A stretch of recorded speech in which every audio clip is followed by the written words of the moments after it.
అండి, నమస్తే. బయట మనము రూపాయి ఖర్చు పెట్టకుండా ఇంట్లో ఉండే జంబో గ్లాస్ తోటే ముగ్గులను, డిజైన్లను ఏవైనా వేసుకోవచ్చండి. ముగ్గు పిండే కాకుండా మనము కలర్స్ని కూడా వేసుకోవచ్చండి. ఈ ఆలస్యం చేయకుండా వీడియోలోకి వెళ్ళిపోదాం. చాలా మంది నైట్లో మనము చపాతీలు చేస్తాం, కానీ ఎక్కువ సంఖ్యలో చేయాలంటే చాలా ఇబ్బంది పడతాం కదండి. సరుకులు తీసుకునే ప్లాస్టిక్ కవర్ని కానీ లేదా ఆయిల్ కవర్ ఉంటుంది కదండి, దాన్నైనా మనకి ఎన్ని కావాలంటే అన్నిటినీ కట్ చేసుకోవచ్చు. ఇక్కడ నేను 2 చపాతీలను కవర్ సహాయంతో చేస్తున్నానండి. చపాతీ పిండికి ఖచ్చితంగా మనము పిండిని 2 సైడ్స్ కూడా అప్లై చేసి ఇలా కవర్ని పెట్టేసి మనము చపాతీ కర్రతో గట్టిగా ప్రెస్ చేస్తూ చేసామనుకోండి, ఈ కవర్ని మనము 2 వైపులా కూడా అటు ఇటు తిప్పుతూ చపాతీ కర్రతో చేసేయాలి. ఇలా నేనైతే ఇక్కడ 2 పెట్టాను, కానీ మీరు 3 కానీ 4 కానీ 5 కానీ ఇలా కవర్ సహాయంతో ఎన్నైనా చేసేయచ్చండి. మనకి నిమిషాలలోనే 5-6 చపాతీలను ఒకేసారి చేసుకోవచ్చు. దీనివల్ల మన పని కూడా చాలా సులువైపోతుంది. ఎన్ని చపాతీలు చేసినా కూడా విసుగు అనేది రాకుండా ఉంటుంది. ఇలా చేసేటప్పుడు ఆయిల్ని మాత్రం అస్సలకి అప్లై చేయకూడదండి. కవర్కి పూర్తిగా అతుక్కపోతుంది. పిండిని చల్లుతూ మాత్రమే మనము ఈ చపాతీలను చేసుకోవాలి. ఇక్కడ నేను నిమిషాలలోనే 4 చపాతీలను ఒకేసారి చేసేసుకున్నాను. ఈ పద్ధతిలో చేసినా కూడా చపాతీలు అనేవి సాఫ్ట్గా పొంగుతూ వస్తాయి. మనము 2 డేస్ కూడా హాట్ బాక్స్లో పెట్టినా కూడా చాలా సాఫ్ట్గా ఉంటాయండి. ఎక్కువ చపాతీలు చేయాలన్నప్పుడు ఈ టిప్ అయితే చాలా బాగా యూజ్ అవుతుందండి. చూసారు కదండి, చాలా సాఫ్ట్గా మృదువుగా ఉంటాయి. మరొక యూస్ఫుల్ టిప్, ఇలాంటివి పెద్ద వాటర్ క్యాన్స్కి వస్తాయి కదండి, దాని వేస్ట్ అని పడేసాం, కానీ మనము కిచెన్లో ఉండే సింకులో ట్యాప్కి కానీ లేదా ఏదైనా మేకుకు వేసి గిన్నెలన్నీ క్లీన్ చేసిన తర్వాత స్క్రబ్బర్ని సోప్లో పెట్టేసామనుకోండి, కొద్దిగా స్మెల్ వస్తుంది కదా. ఇలా నీట్గా క్లీన్ చేసిన తర్వాత మనము స్క్రబ్బర్ని దీంట్లో పెట్టేసామనుకోండి, దాంట్లో ఉండే వాటర్ అనేవి పూర్తిగా పోవటమే కాకుండా స్క్రబ్బర్ అనేది నీట్గా ఎలాంటి స్మెల్ లేకుండా ఉంటుంది. టీవీ రిమోట్ కానీ ఏ రిమోట్ అయినా సరేనండి, ఒక్కొక్కసారి మన చేతిలో నుంచి జారిపోయి కింద పడి చాలాసార్లు క్రాక్స్ కూడా వస్తాయి కదా. గ్రిప్ ఉండటానికి మనము 2 వైపులా కూడా ఇలా రబ్బర్ బ్యాండ్ని వేసామనుకోండి, చేతిలో నుంచి కింద పడిపోకుండా ఈ రబ్బర్ బ్యాండ్ల సహాయంతో మనము గ్రిప్గా పట్టుకోవచ్చు.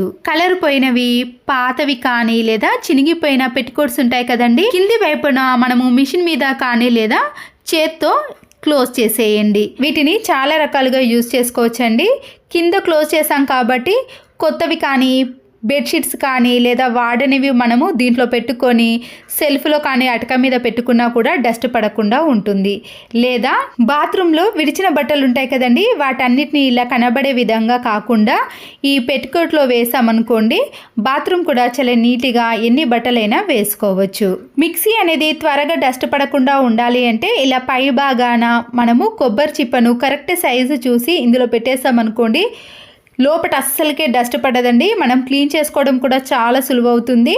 దీనివల్ల మిక్సీ కూడా త్వరగా పాడయ్యే అవకాశం ఉండదు. ఇంట్లో ఉండే స్పెట్స్ కానీ స్మార్ట్ వాచ్లు ఉంటాయి కదండి, వాటికి లైన్స్ కానీ డస్ట్ అనేది ఎక్కువగా పడినప్పుడు ఇలాంటి మెత్తటి క్లాత్ పైన కొద్దిగా వ్యాజ్లైన్ అప్లై చేసి ఈ వాచ్ని స్పెట్స్ని మనము 2 వైపులా కూడా క్లీన్ చేసుకున్నాం అనుకోండి, నీట్గా అద్దం అనేది ఇలా షైనింగ్లోకి వస్తుంది. దీనిపైన పడ్డ డస్ట్ కూడా పూర్తిగా పోతుంది. నెయిల్స్కి మనము ఇలా ఏదైనా కలర్ నెయిల్ పాలిష్ వేసినప్పుడు సైడ్లో కూడా నెయిల్ పాలిష్ అనేది పడుతుందండి. అప్పుడు దాన్ని క్లీన్ చేయడం కూడా చాలా కష్టమవుతుంది కదా. ఎప్పుడైతే మనము నెయిల్ పాలిష్ని నెయిల్స్కి పెట్టుకునే సమయంలో కొద్దిగా వ్యాజ్లైన్ని తీసుకొని నెయిల్స్ చుట్టూ కూడా అప్లై చేయాలి. దీనివల్ల నెయిల్ పాలిష్ అంటినా కూడా చాలా త్వరగా మనము క్లాత్తో క్లీన్ చేసుకోవచ్చండి. ఇక్కడ చూపిస్తున్నాను కదండి, మనము నెయిల్ పాలిష్ని ఇలా వ్యాజ్లైన్ పైన అప్లై చేసినా కూడా అస్సలకే అంటుకోదండి. క్లీన్ చేసుకోవడం కూడా చాలా ఈజీగా ఉంటుంది. ఇక్కడ వ్యాజ్లైన్ని అప్లై చేసిన దానికి అప్లై చేయని దానికి మీకు తేడా ఈజీగా కనబడుతుందండి. ముందుగా వ్యాజ్లైన్ని అప్లై చేయని దానిపైన ఇలా క్లాత్తో క్లీన్ చేస్తే అస్సలకే పోలేదండి. షైనింగ్ కూడా అలాగే ఉంది. వ్యాజ్లైన్ అప్లై చేసిన దానిపైన మనం నెయిల్ పాలిష్ వేసినా కూడా అస్సలకే కనిపించదు, త్వరగా క్లీన్ అయిపోతుంది. ఇక్కడ అయిపోయిన టాబ్లెట్ షీట్ని తీసుకొని కర్రతో మీరు ఇలా సమానంగా చేసుకోవాలండి. గట్టిగా ప్రెస్ చేసామనుకోండి లెవెల్గా అవుతుంది. తర్వాత దీన్ని ఏదైనా సిరప్స్ ఉంటాయి కదండి, పగిలిపోయే గాజు సీసాలు ఉంటాయి కదండి, ఇలాంటి సిరప్స్కి మనము ఈ ట్యాబ్లెట్ షీట్ని ఇలా రౌండ్గా చుట్టేసి ఒక రబ్బర్ బ్యాండ్ని వేసామనుకోండి, బయటకి ఎక్కడికైనా మనం తీసుకెళ్ళడానికి కానీ బ్యాగ్లో పెట్టుకున్నా కూడా దీంట్లో ఉండే సిరప్ అనేది కింద పడిపోకుండా ఉంటుంది. ఆ సీసా కూడా పగిలిపోకుండా ఇలా జాగ్రత్తగా ఎక్కడికైనా తీసుకెళ్ళవచ్చు. నచ్చితే తప్పకుండా లైక్ చేయండి. మరొక యూస్ఫుల్ టిప్, మందంగా ఉన్న జంబో గ్లాసును మాత్రమే తీసుకోవాలండి. మామూలు ప్లాస్టిక్ గ్లాస్ అయితే అంత బాగా రాదు. ఇక్కడ మనము ఏదైనా పెన్నుతో ఇలా మార్క్ చేసుకోవాలి. ఇక్కడ నేను లైన్గా 3 హోల్స్ చేసుకుంటున్నాను కాబట్టి మార్కు చేసుకొని మనము అగరబత్తితో కానీ లేదా ఏదైనా మేకుతో హోల్ చేసుకోండి. అగరబత్తితో ఇలా 3 హోల్స్ చేసుకున్నాక మీ ఇంట్లో ఉండే పెన్ క్యాప్స్ని కానీ లేదా స్కెచెస్ని కానీ, పెన్కి ముందట బాగాన హోల్ ఉంటుంది కదండి, అదైనా ఏదైనా తీసుకోవచ్చండి. మీకు ఏది అవైలబుల్గా ఉంటే అది తీసుకోవచ్చు. ఇందులో ముగ్గు పిండిని వేసుకొని ఇలా 3 హోల్స్లో నుంచి మనకి ముగ్గు అనేది చాలా ఈజీగా పడుతుందండి. మీరు కావాలంటే జంబో గ్లాస్కి పైన ఏదైనా ప్లాస్టిక్ కవర్ని వేసి దాని చుట్టూ రబ్బర్ బ్యాండ్ని వేశారనుకోండి, జంబో గ్లాస్ పై భాగం నుంచి ముగ్గు పిండి అనేది అస్సలకే పడకుండా ఉంటుందండి. నేనైతే ఏది వేయలేదండి, డైరెక్ట్గా వేసేస్తున్నాను. మీరు కావాలంటే వేసుకోవచ్చు. మీకు నచ్చిన సైడ్ డిజైన్స్ కానీ ముగ్గులను కానీ మనము డబ్బులు ఖర్చు పెట్టకుండా ఇలా జంబో గ్లాస్ సహాయంతో ముగ్గులను ఎన్నైనా వేసుకోవచ్చు. వీటిలో ముగ్గు పిండినే కాకుండా మనము కలర్స్ని కూడా వేసుకొని ఇలా ఇంటి ముందట ముగ్గును వేసుకోవచ్చు. చాలా సింపుల్గా ఈజీగా వేసుకోవచ్చండి. అయితే ఈ జంబో గ్లాస్కి మనము కింది వైపున హోల్ చేసాం కదా, మీరు కావాలనుకుంటే జంబో గ్లాస్కి సైడ్లో కూడా ఇలాంటి హోల్స్ చేసుకొని కూడా ముగ్గు వేసుకోవచ్చు.